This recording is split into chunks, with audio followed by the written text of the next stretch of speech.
Bine ați venit, dragilor din Zodia Gemeni, oriunde v-ați afla în această lume. Ca de fiecare dată, sunt încântată să fim din nou împreună la o nouă lectură pentru ultima perioadă a lunii august, perioada cuprinsă între 24 până pe 31 august, așa că, dragilor, toți cei care aveți nu doar soarele, ci și luna, Venus sau poate chiar ascendentul în Zodia Gemeni, această lectură este de asemenea și pentru voi. Nu uitați, este totuși o lectură general colectivă, așa că vă rog să luați decât ceea ce va rezona cu voi. Desigur, dacă sunteți aici pentru prima dată, vă urez și vouă bun venit, iar dacă la finalul lecturii simțiți că ați rezonat sau pur și simplu v-a plăcut, nu uitați, dragilor, să vă abonați. Este gratuit și în felul acesta nu veți pierde niciuna dintre lecturile mele. Cum de-al minteri trebuie să le mulțumesc încă o dată tuturor celor care sunteți aici în permanență, care mă susțineți prin intermediul like-urilor, comentariilor frumoase, gesturilor voastre de apreciere și, desigur, fiecărui gând bun care vine din partea voastră. Așa că mii și mii de mulțumiri tuturor. Astăzi, dragilor, posibil să iasă o lectură un pic mai lungă decât cele cu care sunteți obișnuiți când facem lecturile săptămânale. De ce? Pentru că august a fost și este încă o lună foarte intensă, foarte deosebită. Am avut eclipsa totală de soare din 12 august și acum ce să vedeți? Ne apropiem de eclipsa de lună din 28 august în Zodia Pești. Așa că, dragilor, suntem într-o perioadă în care lucrurile se pot schimba de la o zi la alta, foarte brusc, uneori fără să fim foarte pregătiți. Am experimentat acest lucru pe pielea mea, dar pentru unii schimbările sunt deja foarte vizibile, pentru alții, în schimb, pot fi mai subtile așa și trebuie observate cu mai multă atenție.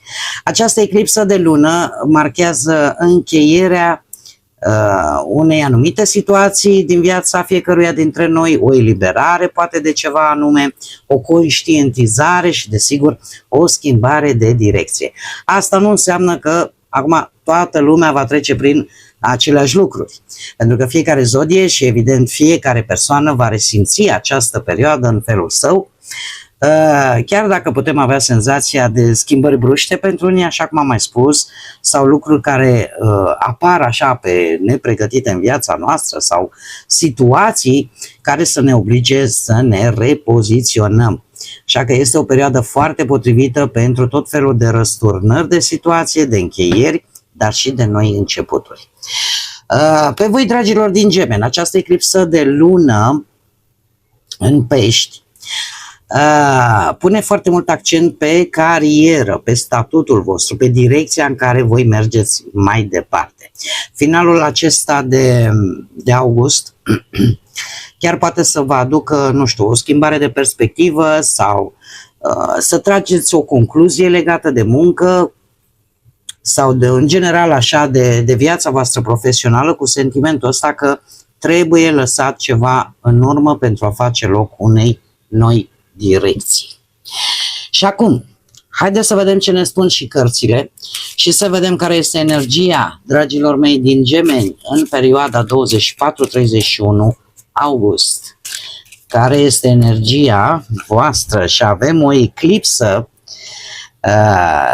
de lună, dar în Taur. Aceasta este energia, eclipsa noastră, reală, astrologic, astronomic vorbind, este în Pești. Dar la voi avem această energie a unei eclipse în Taur. Nu știu dacă numărul 2, 6, 8 sau 26 are vreo importanță pentru voi, dar această eclipsă în Taur la voi îmi vorbește de o reevaluare.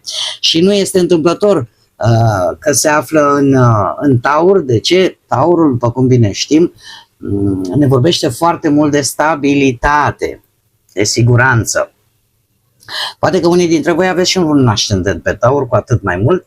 Este timpul ca voi să reevaluați valorile voastre, să alegeți ceea ce vă aduce cu adevărat stabilitate, ceea ce vă aduce cu adevărat liniște sufletească. Chiar puteți ajunge într-un punct în care să vedeți viața în general, oamenii sau obiectivele, planurile voastre cu alți ochi. Este o perioadă de reevaluare, dar și de schimbare de priorități. în care voi, nu știu, să vă puneți întrebarea, dom'le, dar ce contează cu adevărat pentru mine? Da? Aveți grijă de stima voastră de sine, nu lăsați ca valoarea personală să depindă doar de bani sau de o relație sau de aprobarea altor persoane. Să aveți mai multă încredere în voi, să vă canalizați cu atenție relațiile, colaborările, indiferent că e vorba de iubire, de afaceri, de prieteni. Da, este un moment bun în care voi să vedeți dacă aceste legături vă susțin evoluția voastră sau din contră vă trag în jos sau chiar vă consumă și energia. Trebuie să fiți atenți în această perioadă la influența celorlalți, să nu puneți în permanență nevoile altora înaintea propriilor voastre nevoi. Și probabil că ar fi bine să nu acceptați manipularea doar pentru a păstra o liniște aparentă vis-a-vis de o colaborare, de o relație, indiferent care este ea. Eu aș spune că e bine să vă respectați în primul rând pe voi, cum desigur și pe ceilalți, și să vă organizați viața și mai ales finanțele. Aveți grijă pe finanțe, da? Gândiți-le bine, luați decizii cu răbdare, pentru că asta chiar vă poate aduce mai multă siguranță și chiar poate succes. Da? Nu sacrificați principiile voastre, evitați să vă agățați obsesiv de, nu știu, o persoană, o idee sau un obiectiv, crezând că doar acolo voi veți găsi siguranță, doar acolo veți găsi stabilitate autentică. Toate astea se construiesc cumva din interiorul vostru, ținând cont de realism, de respect față de propriile voastre valori. Și de ce nu, poate că este momentul ca voi să vă puneți întrebarea dacă până la urmă trăiți după valorile voastre sau după valorile altora. Haideți să vedem ce ne spune și tarotul. Ce vine pentru dragii mei din Gemeni în perioada 24-31 august. Atât pe plan profesional, financiar sau sentimental. Bun. Pentru toți cei care m-am uitat și eu trebuie să mă uit, nu? Este canalul care îl am în posesie și trebuie să-l administrez și am văzut că mulți dintre voi priviți, poate chiar mă căutați, dar nu vă abonați. Dragii mei, nu se întâmplă absolut nimic. Dacă vă abonați, cum am mai spus, este gratuit. Este gratuit și în felul acesta nu mai e nevoie nici să mă căutați așa de tare. Bun, haideți să trecem la lectura voastră și avem justiția, sunteți a treia zodie în care mi-apare justiția pe planul muncii. Am simțit nevoia să vă spun acest lucru pentru că, zic eu, nu este întâmplător. Avem deci zodia Gemeni, Balanță, îmi cer scuze, avem zodia Balanțe, o altă zodie de aer la fel ca și voi, avem un rege de monede, zodii de pământ, Taur, Fecioară, Capricorn, un 7 de cupe și un 5 de cupe. Haideți să le și clarificăm. Să vedem. Clarificăm justiția pentru dragii mei din... Ia uite, am încurcat, îmi cer scuze, am luat pachetul de cărți pentru mesajul final. Mii de scuze. Haideți să vedem. Clarificăm, te rog, justiția pentru dragii mei din Gemeni.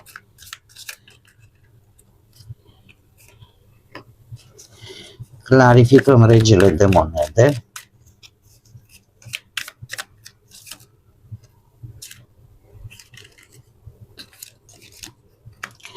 Clarificăm șaptele de cupe. Alegere, alegere. Clarificăm 5 de cupe.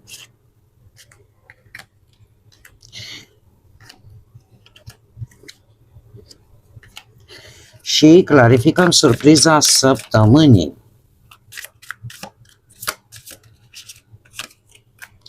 Bun. de curiozitate, pentru că nu am amestecat. Ia să vedem ce mi-apărea. Libertate și Uranus. Când am luat da, cărțile cu care vreau să scot mesajul pentru voi, deja cerusem clarificarea pentru partea de muncă. Și eram curios acum, chiar dacă din eroare am luat acel pachet de cărți, să vedem cam cum ar fi clarificat justiția. Și l-avem pe Uranus, care vorbește de un salt de încredere, de a rupe niște bariere, de a te elibera de ceva și a începe un nou ciclu, o schimbare foarte rapidă și o nouă direcție care aduce acest arcan major, justiția. Am simțit o nevoie așa să... Știți cum e că în general în taromanție și în cartomanție, de fapt, în general, nu există coincidențe. Și s-a întâmplat, probabil că trebuia să ajungă acest mesaj la voi. Ce îmi spune asta? Pe partea muncii, probabil că unii dintre voi cu Uranus aici vorbește de o schimbare, de ceva o influență care vă împinge să fiți mult mai autentici, mult mai originali, mult mai independenți. Posibil putem vorbi de o revoluție, ca să spunem așa, la nivel profesional, care pentru unii dintre voi va avea loc pe partea asta a muncii. Veți începe să vedeți că sunt anumite comportamente, poate ale colegilor, poate ale șefilor, ale colaboratorilor voștri, care vă cam deranjează și veți încerca să vă eliberați de toate aceste lucruri, de toate aceste restricții și în sfârșit să probați ceva nou. Unii dintre voi chiar vă puteți desprinde de nucleul familial pentru a vă construi la nivel profesional ceva pe cont propriu. Și ideea asta că ceea ce nu corespunde vreți să lăsați în urmă. Acum, trebuie să vă spun că mai mult sau mai puțin justiția provine de la acest 6 de monede, care este o carte cu energie karmică și care ne vorbește de o posibilă poate recunoaștere pentru munca pe care voi ați depus-o, un posibil rezultat pozitiv pentru voi, un moment în care voi să primiți un anumit sprijin și eu aș spune că toate aceste recompense, chiar dacă poate ați avut recent un succes temporar, să spunem, o anumită recunoaștere sau un anumit sprijin extern, toate acestea duc la acest arcan major important de-al minteri, justiția, care ne vorbește de o decizie corectă, de o decizie bazată pe fapte, analizând toate informațiile înainte de a vă decide.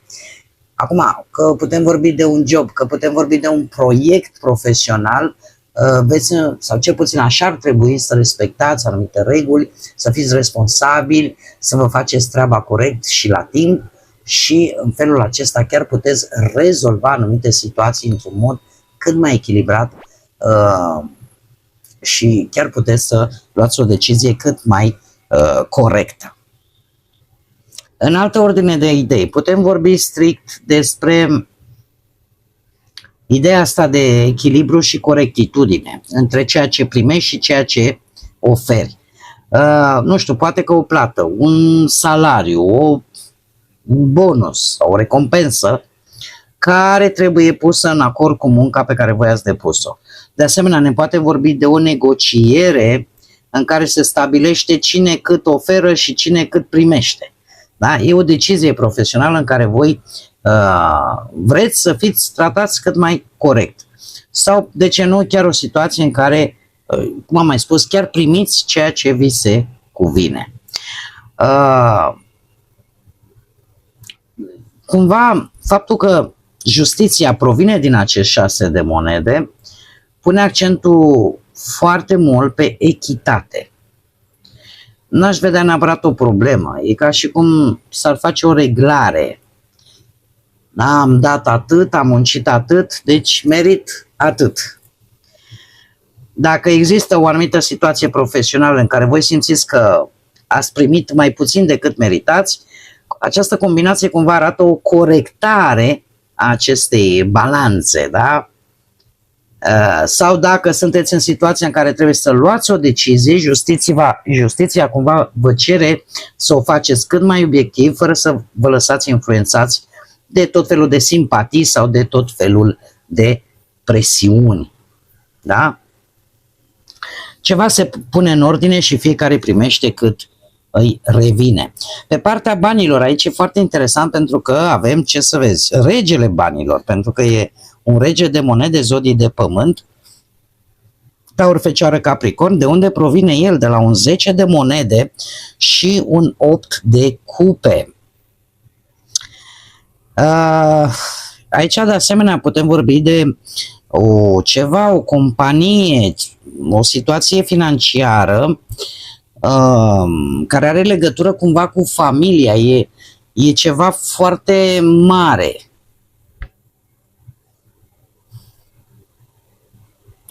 Foarte interesant aici. Dragii mei, aici eu aș spune că ori e posibil o schimbare a felului în care voi vă construiți partea asta financiară. De ce? Pentru că, așa cum am mai spus, zecele de monede reprezintă poate familia, un patrimoniu, o resursă existentă, o afacere de familie sau o structură financiară în care mai multe persoane cumva sunt implicate. Totuși, optul ăsta de cupe îmi spune că e posibil ca voi să vă desprindeți de aceste conjuncturi, de aceste situații. Dar nu trebuie neapărat să zici, domne, plec și pierd bani.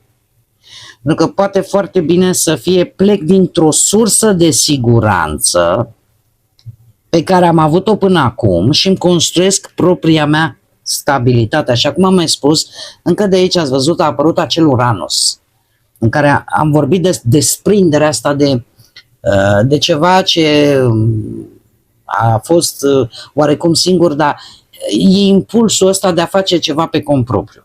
Revenind, rezultatul fiind regele de monede, asta este foarte important, pentru că, cum să spun eu, nu ne arată instabilitate sau nu ne arată pierdere. Ne arată o energie matură, din punctul ăsta de vedere financiar.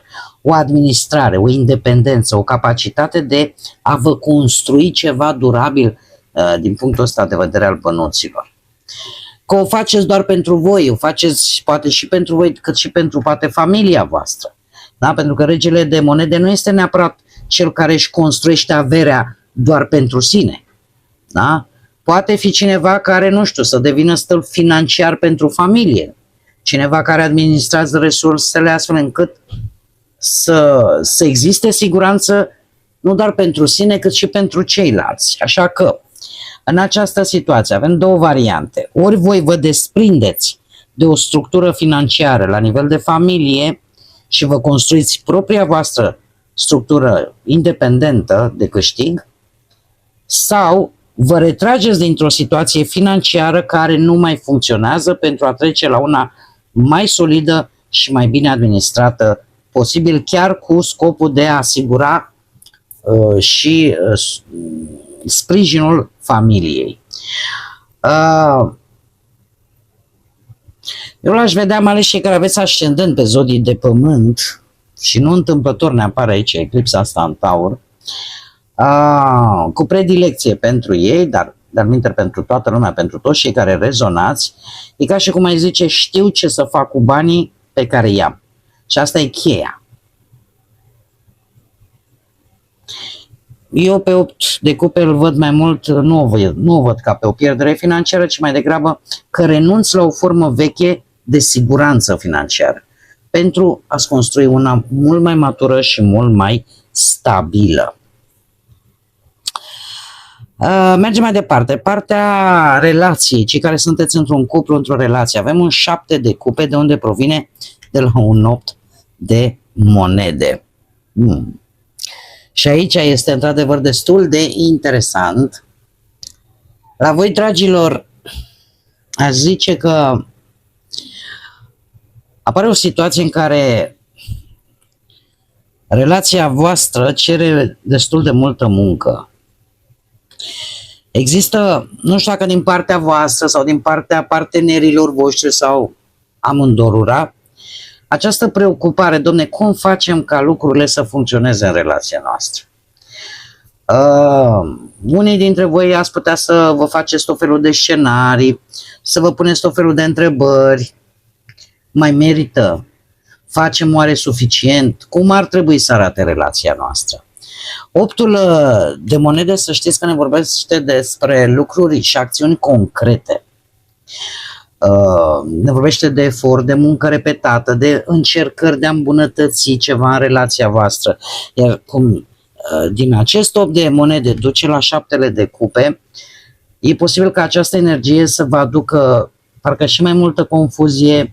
De ce? Pentru că sunt poate prea multe variante sau voi idealizați mai multe posibilități care, din păcate, să nu aibă nimic de văzut cu realitatea. Așa că și aici văd cam două direcții posibile pentru cei care sunteți într-o relație. Ori voi și partenerii voștri încercați să reparați sau să îmbunătățiți relația, dar încă nu sunteți siguri cam încotro vreți să mergeți sau cam unde vreți să ajungeți, sau unul dintre voi doi începe să se întrebe, domne, există o variantă mai bună? Ori în relația actuală, ori în afara ei.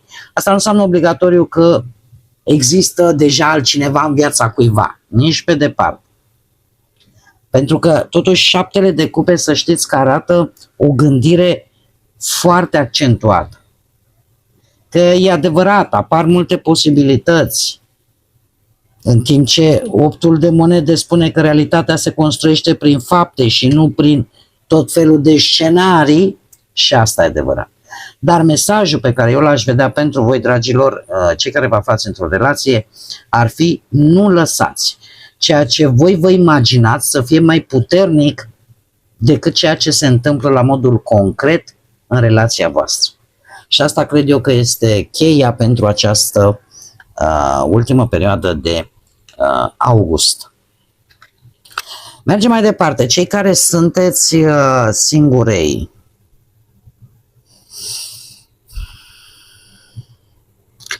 Avem un 5 de cupe. De unde provine el? De la un 4 de spade, un 3 de bâte și turnul. Dragilor, dragi, cred că recent voi ați traversat o perioadă destul de obositoare. Destul de obositoare și destul de stresantă. Ați fost în așteptarea unui răspuns posibil de partea unei energii, doar că acest răspuns a căzut ca un trăznet așa în viața voastră. Turnul confirmă acest lucru, așa că cei singurei aș spune că recent, poate chiar odată cu eclipsa de pe 12 august, de ce nu, că lucrurile, să știți că s-au schimbat. Și așa cum am mai spus-o, inclusiv în viața mea s-au schimbat foarte brusc. Așa că posibil să se fi întâmplat poate chiar atunci, nu e obligatoriu. Dar ce pot să vă spun? Poate că unii dintre voi ați realizat brusc că poate persoana nu e tocmai potrivită pentru voi. Poate că ați trecut prin această dezamăgire, prin această revelație dureroasă și lucru care și în această ultimă perioadă de august logic că vă afectează, pentru că acești 5 de cupe îmi vorbește de tristețe, îmi vorbește de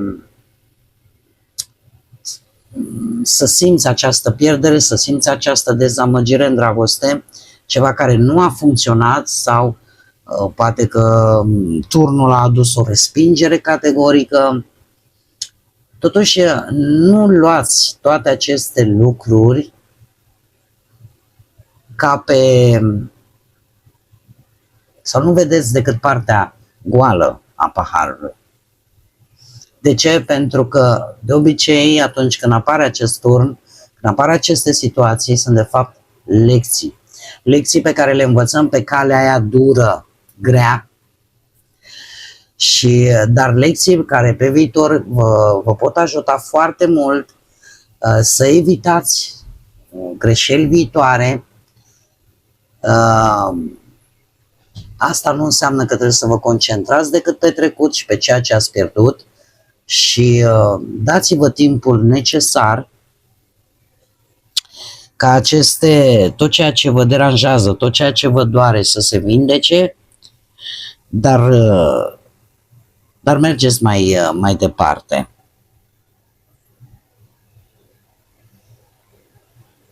Eu totuși tind să cred că nu este chiar totul pierdut. Sunteți voi acum într-o perioadă, e ceva aici care v-a deranjat, dar să știți că nu a venit ca să vă facă rău. Chiar dacă aparent așa este, a venit tocmai ca să vă deschidă ochii. Turnul atunci când vine, nu vine să dărâme ceea ce este bun. Este modalitatea divinității, modalitatea universului de a ne arăta că totuși acolo ceva nu e cum trebuie să fie. De ce spun acest lucru? Pentru că, cel puțin în acest pachet de cărți de tarot pe care eu îl folosesc și după cum bine vedeți, avem ca temă principală luna și această eclipsă de lună, am 3 pahare răsturnate, dar totuși mai sunt 2 în picioare. Așa că nu vă canalizați atenția decât pe ceea ce s-a pierdut, ci canalizați-vă de fapt pe ceea ce rămâne în picioare. Surpriza săptămânii, uite ce să vezi, avem un as de monede și cine credeți că l-aduce? Moartea, zodia Scorpion. Nu trebuie să vă speriați, nu vorbim de moarte la propriu. Transformarea, dragilor, transformarea aceasta de care, să știți că lectura voastră nu a fost una foarte ușoară, a fost foarte alambicată așa, ca și voi de-al mintre, dragilor, că de-aia sunteți gemeni. Da, pentru că aveți personalitate diferită și o transformare importantă care vine în viața voastră, care vă va deschide noi uși, noi porți, mai ales pe planul ăsta, poate chiar și profesional, material. Este ceva aici care are o schimbare bruscă,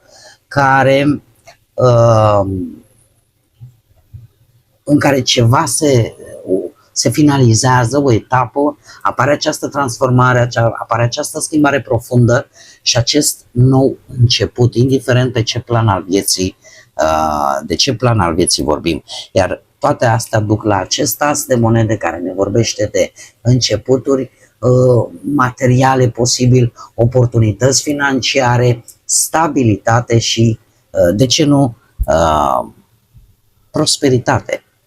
Este o poartă importantă pentru voi.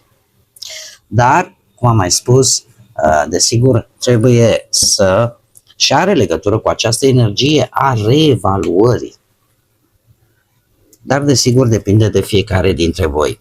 Și acum, haideți în sfârșit să vedem și care e mesajul final. Îmi cer scuze. Cred că e curent. Dacă s-a auzit o bubuitură, să știți că nu s-a întâmplat nimic rău. S-a trântit o ușă. S-a mai răcorit la noi și răcorit în sensul că nu mai avem temperaturile alea de 40 de grade. Sunt vreo 30 ceva. Bun, dragilor, mesajul pentru voi ne vorbește de stabilitate, ne vorbește de fluiditate și de a încerca să echilibrezi, să nu mai lași ca haosul și alegerile astea stresante și toate lucrurile astea care nu sunt tocmai clare să te mai afecteze.